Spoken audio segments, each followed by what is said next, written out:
Have you ever made a card almost entirely out of patterned paper? I'm going to show you how using the new Lovely Layers Topiary from Honeybee Stamps.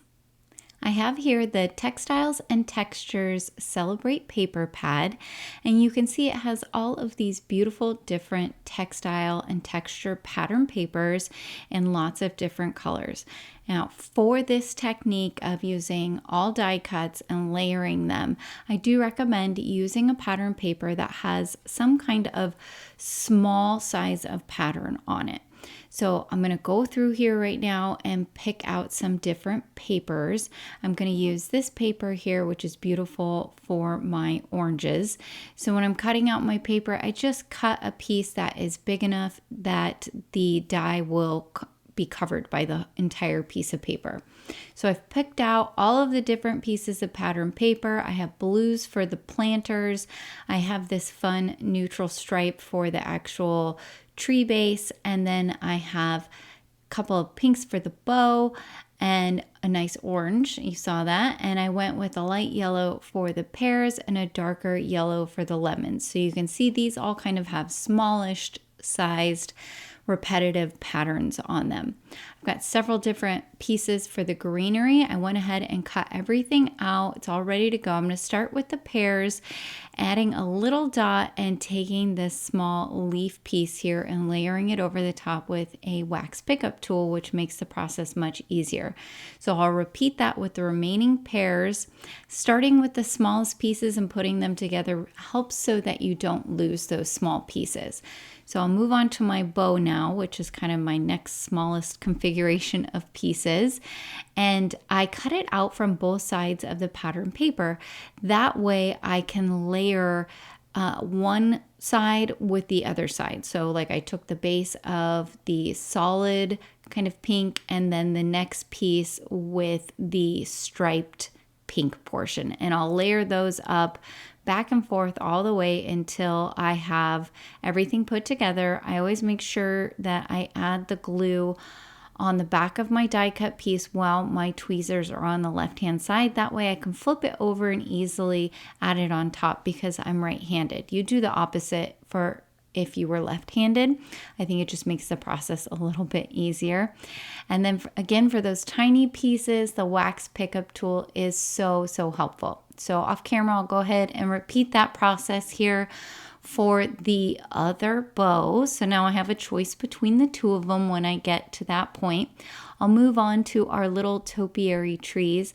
I cut two sets out for one of the trees and then the other set out for just one tree that's going to go in the center. So I always like to lay out my pieces in order. It helps me to visualize where everything is supposed to go. And what you don't see off camera is that I have the layering guide from Honeybee Stamps off to the left-hand side, which helps me figure out how everything is supposed to get layered together. So again, I grab the second from largest piece, add my glue and layer it over the top where it's supposed to go. For this piece, it lines up right along the edge. And then I can grab my next piece. This one can kind of go anywhere you want. And I'm doing it towards the upper left-hand side here. Another thing you could do is add some foam tape, or you could cut each of these pieces out twice and glue them together if you wanted added dimension. But see how that pattern paper just creates a really interesting look? Also, don't be afraid. I was a little bit scared as I was doing this because I thought, is this really a great idea, Charlene? But at the end, you're going to see it looks so good. Once all of those different pattern papers are all put together and they're next to each other side by side on your card, it gives a really fun look to the card. It doesn't detract at all. I think maybe if you did like one piece in pattern paper and then all the others in solids, it might cause that pattern paper piece to stand out more, which could be good if that's what you're going for with your card.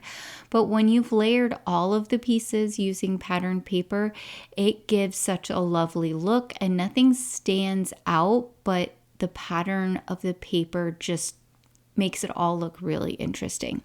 So I went ahead, finished layering up all of the topiaries, and now I'm going to put all of the different fruits where I want them on the different bushes. I'm going to start by laying out the pears there in the center, and then I've got my oranges and my lemons on the two that are shaped the same. You could glue those directly, or you could kind of tuck them in here and there behind the various pieces. I wanted my fruit really to pop up, so I'm going to add some foam tape to the back of all of those pieces. Obviously not necessary, but I think it's a fun effect to have all of those little pieces of fruit popped up. So there's our finished pears all popped up. Looks so cool. And then I'll go through and I will repeat the process with the oranges and with the lemons.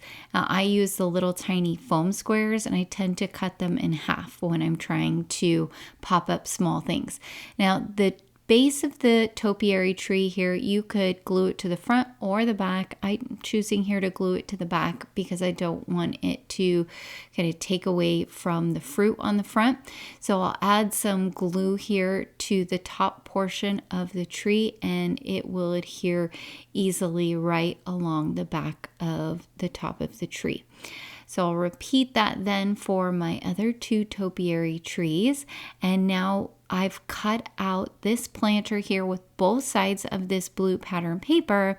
And that's because I want to overlay the patterned piece over the more solid looking piece. So I used, kind of like how I did with the bow, I sort of switched it up and used the different sides of the patterned paper to put everything together. So I'll add some glue here to the back of the center top portion of the planter. This is another one that I think would look nice if you had some foam tape behind it to give it some dimension. And then I'm using this small piece that goes to it along the top, and I use that same more solid kind of looking pattern paper so that it would offset that nice floral pattern that we have on the main portion. For the two small planters here, I cut them out of two different pattern papers. It's a little hard to see on camera, but they look really gorgeous in person. There's this nice little embossed detail that you get from the dies. And I think I like this pattern paper here just a little bit better. I don't know, something about it with the texture really just made my heart happy. So I decided to go with those two. And then I will use the opposite side pieces for the two rims of the planters and add some glue here, and you'll see this smaller one goes with the one that looks circular that I have here, and then the slightly larger one goes with the taller planter, the thinner, taller planter. Once I have those, my topiaries are ready to go. So I took a moment to decide what I wanted to do for a background. Because my pieces have all of that beautiful pattern paper, I decided that a ink blended background would look really nice. So I have some mustard seed and some abandoned coral. I'm going to start by bringing the mustard seed here in from the right hand side, going all the way to the center, and then I'll flip my piece around and come in with the abandoned coral, doing the same thing so that it overlaps just slightly along the center, not too much overlap. And then I'll flip it back around and I'm going to repeat the process. It's the layers I find that really help to get you a nice, beautiful blend. And of course, the distress oxides are so easy to blend because of how creamy they are. So I'm coming in a second time here with the abandoned coral, taking it a little bit farther over towards the center. And then of course, this color will lighten up as it dries. Once it's dry, it ends up having a nice kind of pastel-y look to it. I decided I really wanted a darker color for the base pieces of my trees here. So I just brought in an alcohol marker, which is 04.3. We're still going to see that lovely pattern from the pattern paper, but I just wanted them to be brown instead of white. So keep that in mind. If you're unhappy with a color, anytime you are working with paper, you can always use an alcohol marker to come in and enhance or change the color of that paper. So I've got these ready. I've laid them out here on my background, pretty much where I think I'm going to want them to go. And I'll start with the center tree. Whenever I'm putting multiple pieces on, I either start with the center or I start with the end side pieces, so that way I can more easily center the centerpiece. Hopefully that makes sense as I'm saying it. So I've got them here. I'm going to add some glue to the back of the base of the tree, and then I'm using my magnets to hold my background in place on my glass mat so that it's not moving around on me, and I can get a better idea of where the center is going to be on my background. So I'm making sure that base piece is nice and lined up with the center line, and then I do want to leave a little bit of space at the top. I don't want it to go all the way to the top because when we're done, I want to still have a bit of a border around everything. So I've got my planter, remove the release tape, same kind of thing, lining it up using my glass mat. I don't know what I did before I had a glass mat. So handy and so easy to clean, right? So I've got my center piece there, and now I can come in and repeat that same process with my tree on the right hand side and the left hand side. Now, if you feel like you need some wiggle time, you can always add glue to the back of your foam tape as well, and that will make it so that you can move your foam tape piece around here and there. I mean, don't compare my work to your own work, especially if you are newer to card making.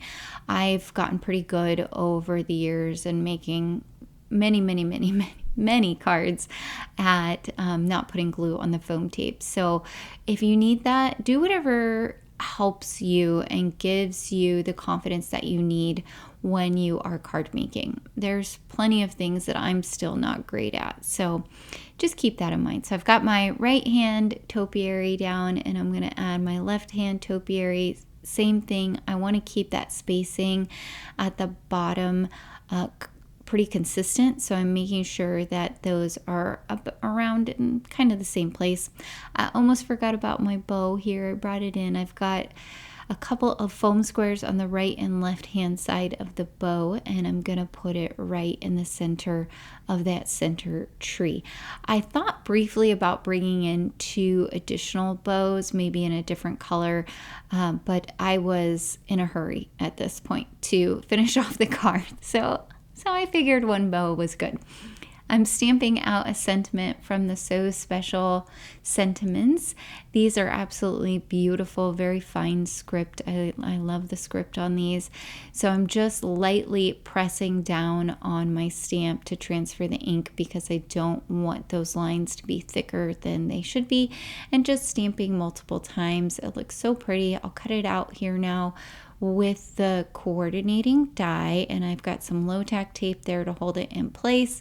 I tape everything, and it's mostly because I'm clumsy, because you could see here I end up moving things around, and yeah, lots of fun. So we've cut that out, and look at that beautiful, beautiful close edge on the die cut. I love that. I did off camera cut out 2 extra so that I can layer them up and make my sentiment a little thicker. Again, this is another one of those little extra details that isn't necessary. You could still have a beautiful card without it, but I love those added little details on a card. For me, I think they just add a lot to the card. So you can try it or not. I always try things to see if I think it makes a difference or if I'll like it, and sometimes I'm really surprised by how much of a difference something can make.